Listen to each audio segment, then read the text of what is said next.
Video ద్వారా మీకు మట్టి తినే కోడిని ఎలా ట్రీట్ చేసుకోవాలనేది స్టెప్ వైజ్ గా ఎక్స్ప్లెయిన్ చేస్తాను. ఈ కండిషన్ ని పైకా అంటారు. వీడియోలో అబ్జర్వ్ చేస్తే మీరు ఆ కోడి వాటర్ని కింద వంపేసుకుని తడి మట్టిని మేత్తనట్టు తినేస్తుంది. ఇది మట్టి అనే కాదు, ప్లాస్టిక్ ముక్కలు, ఇనుప ముక్కలు, చెక్క ముక్కలు, ఈకలు, దారం పోగులు కూడా, అంటే తినడానికి పనికిరాని వస్తువులన్నింటిని కూడా తినేస్తుంది. ఇది న్యూట్రిషనల్ డెఫిషియన్సీ ఉన్నప్పుడు మనం అబ్జర్వ్ చేయొచ్చు.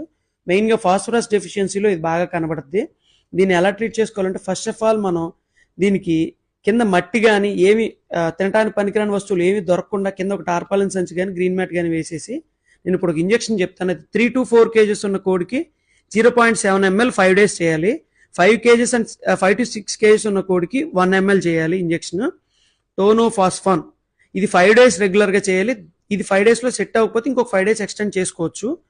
మేతతో పాటు స్ప్రౌట్స్ అండ్ ఒక చిన్న పండిన అరటిపండు కూడా ఒక 5 days ఇస్తే చాలా మంచి రిజల్ట్ అనేది అబ్జర్వ్.